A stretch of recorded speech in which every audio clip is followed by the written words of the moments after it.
He stole my work, word for word, and presented it to our commanding officers as if he'd done everything himself. But what he didn't realize was that I was about to expose him, without even trying. And when the truth came out in front of the entire brigade, he lost more than just credibility. He lost his pride. If you've ever been betrayed by someone who took credit for your hard work, hit that like button. Because this story proves that karma doesn't always need your help. Sometimes, it handles things on its own. I still remember the cold air biting my face as we stepped off the plane in Japan. It was sometime in the early 2010s, a massive military exercise involving multiple units, and tensions were high. At that time, I was a fresh second lieutenant, my job, intelligence officer for our unit. I was green, ambitious, and hungry to prove myself. For weeks before deployment, I'd poured everything I had into a briefing: enemy courses of action, possible countermeasures, threat analysis, logistical vulnerabilities. Every slide, every word was crafted with precision. When I presented it to my commander, he leaned back, smiled, and said, "Lieutenant, this is one of the best briefings I've ever seen." Those words? They lit a fire in me. Because in the military, praise like that is rare. It meant something. So when we landed in Japan, I was confident. Ready. But then reality hit. It didn't take long for us to realize the operation wasn't going as planned. Another unit, one we were supposed to rely on, did the exact opposite of what was expected. Their moves completely changed our strategy. That meant I had to rewrite parts of my original plan, fast. I stayed up half the night building an addendum briefing, adjusting enemy movement predictions and threat zones. The next morning, I handed my revised analysis to a major, the brigade S2, basically the head of intelligence for the entire brigade. I respected him. I thought he'd appreciate the work and maybe give me feedback.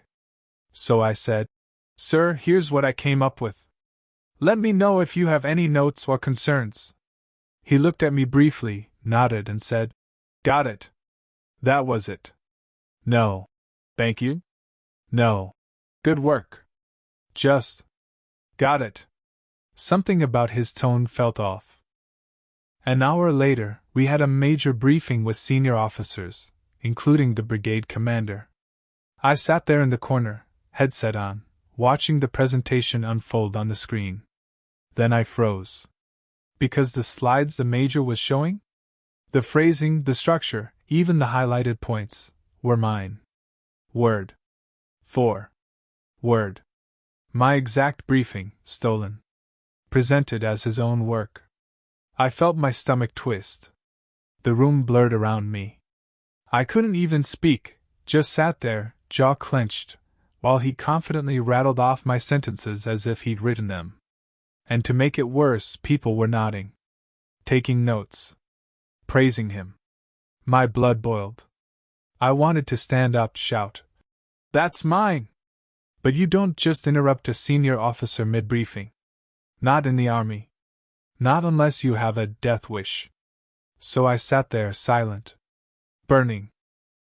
Later that day, my commander called me over during another update call. He handed me the headset and said, "Lieutenant, answer this." The brigade commander, the major's boss, was on the line. He asked me about a random incident that happened the day before, a small, irrelevant skirmish, nothing significant to our operation. He said sharply, "Why didn't you report this?" Now, normally the major, the S2, would have prepped that answer. But since he'd stolen my analysis, he didn't understand the bigger picture. So I spoke clearly and calmly. "Sir, to my knowledge, that event seemed isolated, possibly a criminal element or local disturbance. There's no indication it's tied to enemy movement. I've logged it, and we're watching for patterns, but our focus should remain on enemy elements that could actually compromise our operations." Then I dove deeper. I walked the commander through threat clusters, enemy intent, vulnerabilities, and exactly where our real danger lay. The line went quiet. Then the brigade commander said, "That's a damn good assessment." And just like that, the tone shifted. My commander looked at me, nodded slightly, and said, "Good work, Lieutenant." The major? He was standing in the back, stiff as a board. His face said everything. He'd just been exposed. Unintentionally. By me. That night, back at the barracks, I was heading to my bunk when I heard boots behind me. It was him, the major. He stormed up, red-faced, jaw tight. "Lieutenant," he snapped, "you made me look bad in front of the brigade commander." I turned slowly, still calm from the earlier victory. "Sir," I said evenly, "had you talked to me before the briefing, I could have walked you through my process. But if you're going to steal someone's work, don't blame them when it doesn't go the way your boss wanted." He froze. The captain standing beside me stifled a laugh. The major's nostrils flared. His pride shattered. He muttered something under his breath and stormed off. That was the last real conversation we ever had. I didn't report him. Didn't spread rumors. Didn't need to. The higher-ups already knew who had the real analytical skill, and who was just pretending. I never heard much about the major after that. Maybe he got promoted. The army tends to do that with certain people. But deep down, I knew the truth. His reputation took a hit that day. He tried to make himself look brilliant, and ended up exposing his incompetence to the entire chain of command. And all I had to do was tell the truth. Sometimes revenge doesn't need to be planned. Sometimes people hang themselves with the same rope they used to pull you down. Karma works quietly, and when it strikes, it's perfectly timed. If this story gave you that satisfying chill of justice, smash that like button right now.